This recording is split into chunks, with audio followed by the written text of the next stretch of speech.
آج ہم ایک تاریخی محقق کی نظر سے ان ذرائع اور حوالوں کو کھنگالیں گے جو ہمیں ایک عظیم شخصیت کے ابتدائی سالوں کے بارے میں بتاتے ہیں۔ یوسف بن ایوب، جنہیں دنیا آج صلاح الدین ایوبی کے نام سے جانتی ہے۔ ہم دیکھیں گے کہ آخر وہ کون سے عناصر تھے جنہوں نے ایک عام سے نوجوان کو انصاف کا علف بردار اور بے لوث قربانیوں کی علامت بنا دیا۔ تو چلیں شروع کرتے ہیں۔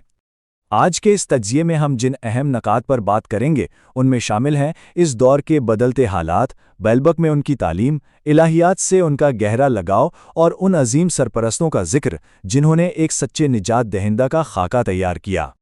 پہلا حصہ ہے بدلتے ہوئے حالات میں بنیادیں اور اس دور کا جغرافیائی و سیاسی منظرنامہ۔ تاریخ کے عظیم کردار صلاح الدین ایوبی۔ جب ہم عظیم جنگجوؤں کی بات کرتے ہیں تو ذہن میں سیدھا میدان جنگ ہی آتا ہے، لیکن کسی بھی عظیم قائد کی کہانی آخر اصل میں شروع کہاں سے ہوتی ہے، وہ تیار کیسے ہوتے ہیں؟ آج ہم اس تجزیے میں انہی حقائق کو گہرائی سے دیکھیں گے۔ تو چلیے سیدھا شروع کرتے ہیں۔ عام طور پر ہوتا یہ ہے کہ جب ہم کسی لیجنڈری فتح کرنے والے کا سوچتے ہیں تو لگتا ہے اس کی پوری جوانی بس تلواریں چلاتے اور لڑتے گزری ہوگی، لیکن یہاں ایک بڑا دلچسپ سوال پیدا ہوتا ہے جو ان توقعات کو پوری طرح بدل دیتا ہے۔ کیا واقعی ایک عظیم ورثہ صرف تلوار کی دھار سے بنتا ہے یا کسی عالم کے قلم اور گہری سوچ سے؟ صلاح الدین ایوبی کی شروعات صرف خون خرابے اور لڑائیوں کی کہانی نہیں ہے، بلکہ یہ علم، سنجیدگی اور حکمت کا ایک بے مثال سفر ہے۔ ان کی زندگی کا آغاز ہی دیکھیے کتنا ہنگامہ خیز تھا۔ 1137 میں ان کی پیدائش ٹکرت میں ہوئی، لیکن پیدا ہوتے ہی ان کے والد نجم الدین ایوب اور چاچا اسد الدین شرکوخ کو اپنا سب کچھ چھوڑ کر خاندان سمیت موصول نکلنا پڑا۔ آپ کو یہ جان کر شاید حیرت ہو کہ 532 ہجری یعنی 1137 میں تقریت میں پیدائش کے فوراً بعد ہی ان کے خاندان کو کیسی افراتفری میں ہجرت کرنی پڑی۔ ذرا تصور کریں، ان کے والد نظم الدین ایوب اور چچا اسد الدین شیرکو کو اچانک موصل جانا پڑا، جہاں ترک حکمران عماد الدین زنگی نے انہیں پناہ دی۔ یاد رہے، یہ وہی تقرید ہے جسے مسلمانوں نے 16 ہجری میں فتح کیا تھا۔ یہ راتوں رات ہونے والی ہجرت کوئی معمولی واقعہ نہیں تھا، اس نے صلاح الدین کی زندگی کی بنیاد رکھ دی۔ اب ذرا اس دور کی کھینچا تانی کو سمجھنا بھی بہت ضروری ہے۔ ایک طرف آپ کو صلیبیوں کے مضبوط ٹھکانے نظر آئیں گے، جیسے کہ ایڈیسا، جو مسلم علاقوں پر مسلسل اور جارحانہ حملوں کے لیے استعمال ہوتے تھے، اور دوسری طرف سلجوقی خانہ جنگی کے بعد زنگی خاندان شام اور عراق کو متحد کرنے کی بھرپور کوشش کر رہا تھا۔ یہ وہ شدید جغرافیائی اور سیاسی دباؤ تھا جس کے سائے میں اس عظیم جنگجو کا بچپن گزرا۔ اب دیکھیے، یہ کوئی عام سفر یا نقل مکانی نہیں تھی، یہ اس وقت کے انتہائی پرشوب اور وار ٹارن جیو پولیٹیکل چیس بورڈ پر زندہ رہنے کی ایک پراپر حکمت عملی تھی۔ پھر ان کی بچی ہوئی جوان عمری بالبیک میں گزری، جو اس وقت نور الدین زنگی کے کنٹرول میں تھا۔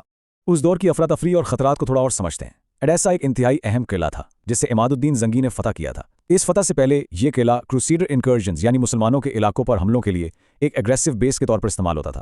تو آپ اندازہ لگائیں اس ڈیپ ریجنل کانفلکٹ اور تناؤ کا جس کا مشاہدہ صلاح الدین اپنے بچپن سے کر رہے تھے۔ وہ شام کے علاقوں میں رہ کر ان شدید حالات اور جنگوں کو بڑی باریکی سے دیکھ اور اینالائز کر رہے تھے۔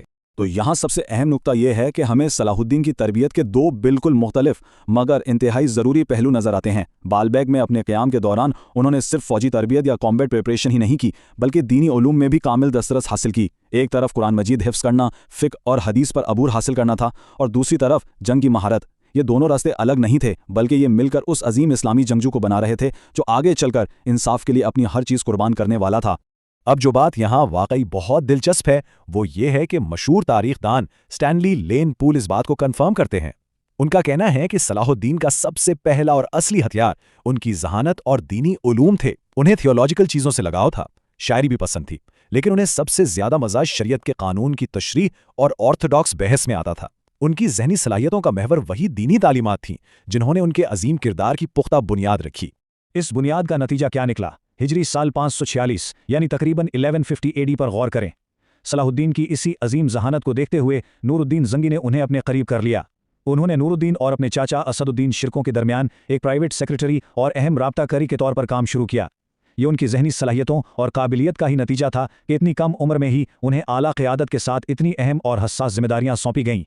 تو یہاں ہمیں تھوڑا رک کر سوچنا چاہیے، ایک بہترین تاریخی رہنما آخر کن چیزوں سے بنتا ہے؟ کیا صرف میدان جنگ کی لڑائی کسی کو عظیم بناتی ہے؟ جیسے جیسے ہم صلاح الدین کی تعلیم سے آگے بڑھتے ہیں، ہمارا سامنا ان اساتذہ اور مینٹورز سے ہوتا ہے جنہوں نے ان کی اخلاقیات کو شکل دی، کیونکہ کسی بھی عظیم کردار کی تخلیق کے پیچھے ہمیشہ بہترین رہنمائی کا ہاتھ ہوتا ہے، اور یہ بات یہاں بالکل درست ثابت ہوتی ہے۔ اور جب ہم مینٹرز کی بات کرتے ہیں تو نور الدین کی خصوصیات بالکل حیران کن ہیں۔ وہ شریعت کے درست نفاذ کے لیے ہمیشہ پرعزم رہتے تھے۔ انہوں نے غلط رسومات کا خاتمہ کیا اور اپنی راتیں عبادت میں گزارتے تھے۔ ایک زبردست جنرل ہونے کے باوجود وہ علم کی سرپرستی کرتے، ان کا ایمان بالکل پختہ تھا اور غریبوں کے ساتھ بے حد سخی تھے۔ نور الدین نے صلاح الدین کو میدان جنگ سے ہٹ کر انصاف پر مبنی قیادت کا ایک ایسا پریکٹیکل نمونہ پیش کیا جس کی کوئی اور مثال نہیں ملتی۔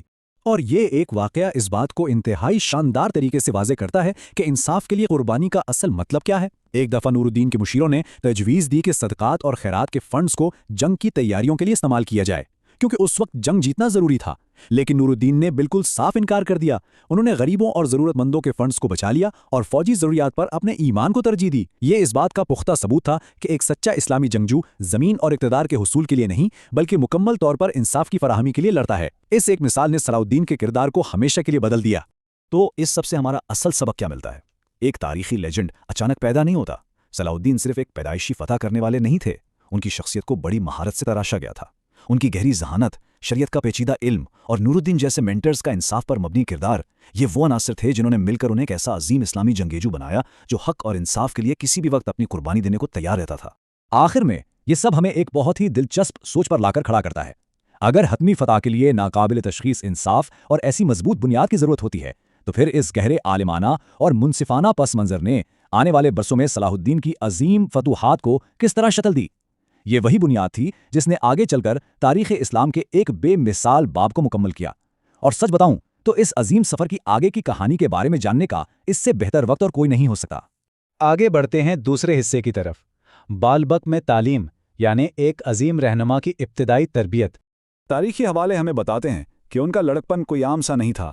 جب ان کے والد بیلبک کے گورنر بنے تو صلاح الدین محض تلوار بازی نہیں سیکھ رہے تھے، بلکہ وہ اپنے ارد گرد کے حالات، خاص طور پر صلیبیوں کے ساتھ چلنے والے تنازعات کا ایک ماہر تجزیہ کار کی طرح گہرا مشاہدہ بھی کر رہے تھے۔ تعلیم اور عملی مشاہدہ، یہ دونوں چیزیں ساتھ ساتھ چل رہی تھیں۔ تیسرا حصہ ہے ماہر الہیات اور مذہبی قانونوں سے ان کی سچی لگن۔ یہاں ہمیں معروف تاریخ دان ڈاکٹر علی محمد صلابی کا یہ حوالہ دیکھنا چاہیے۔ وہ بالکل بجا فرماتے ہیں کہ صلاح الدین نے محض جنگی تربیت ہی نہیں لی تھی، بلکہ انہوں نے نامور علماء کی زیر نگرانی باقاعدہ قرآن حفظ کیا اور فقہ اور حدیث کا بہت گہرا مطالعہ کیا۔ یعنی تلوار اٹھانے سے پہلے انہوں نے علم کی ایک مضبوط بنیاد رکھی جس نے ان کے اندر وہ زبردست انصاف کا جذبہ پیدا کیا جس کے لیے ہم انہیں آج تک یاد کرتے ہیں۔ اور اس بات کی تصدیق برطانوی مورخ سٹینلی لین پول بھی کرتے ہیں۔ ان کی تحقیق کے مطابق صلاح الدین کی اصل دلچسپی محض شاعری یا تفریح میں نہیں تھی، بلکہ انہیں مقدس روایات کی تحقیق کرنے، ان کی تصدیق کرنے اور شرعی قوانین کو سمجھنے میں ایک، جیسا کہ وہ کہتے ہیں، عجیب خوشی ملتی تھی۔ سوچئے ذرا، ایک ابھرتا ہوا جنگجو جسے قانون اور الہیات سے اس قدر عشق ہو۔ تو اگر ہم ان کی علمی دلچسپیوں پر غور کریں تو یہ کوئی معمولی فہرست نہیں ہے۔ قرآن حفظ کرنا، فقہ اور حدیث کا مطالعہ، روایات کی تصدیق اور درست عقائد کا دفاع، اس سے ہمیں کیا پتہ چلتا ہے؟ بالکل یہی کہ ان کا ذہن مکمل طور پر سچائی اور انصاف کے لیے تیار ہو رہا تھا۔ ان کا مقصد محض اقتدار نہیں تھا، بلکہ ان کا مدامہ نظر خالصتاً اصولی تھا۔ ہمارا چوتھا حصہ ہے دانا سرپرستوں کی رہنمائی، یا یوں کہہ لیں قیادت کی عملی شاگردی۔ آپ جانتے ہیں، کسی بھی عظیم انسان کے پیچھے ایک بہترین صحبت کا ہاتھ ضرور ہوتا ہے۔ یہاں ذرائع ہمیں ایک زبردست حلقہ اثر دکھاتے ہیں۔ ایک طرف ان کے والد نجم الدین ایوب ہیں جو بیلبک کے گورنر تھے، دوسری طرف ان کے چاچا اسد الدین شیر کوہ جو ایک انتہائی قابل اور سینئر کمانڈر تھے، اور پھر ان سب کے اوپر نور الدین زنگی جیسی دانا شخصیت کی سرپرستی۔ کیا شاندار تربیتی ماحول تھا یہ! اور یہی وجہ ہے کہ 546 ہجری تک صلاح الدین کی غیر معمولی ذہانت اور دانشمندی کو دیکھتے ہوئے نور الدین زنگی نے انہیں اپنا نجی سیکریٹری چن لیا۔ یہ کوئی چھوٹا عہدہ بالکل نہیں تھا۔ وہ نور الدین اور اعلیٰ فوجی کمانڈروں کے درمیان ایک اہم رابطہ کار بن گئے۔ یہیں سے اس نوجوان نے اقتدار اور ریاست چلانے کی باریکیوں کو بالکل قریب سے سمجھنا شروع کیا۔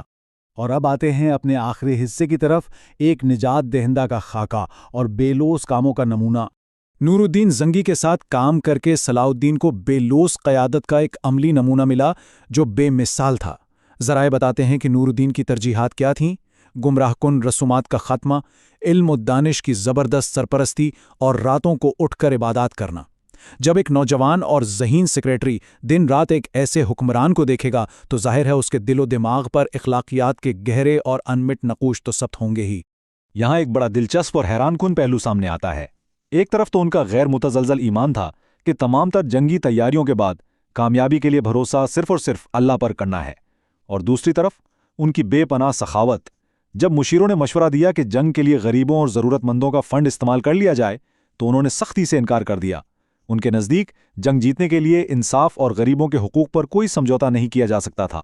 یہ تھا ان کا اصل کردار، جو آج کے دور میں بھی ایک مثال ہے۔ تو اب ذرا اس سب کو ملا کر دیکھیں۔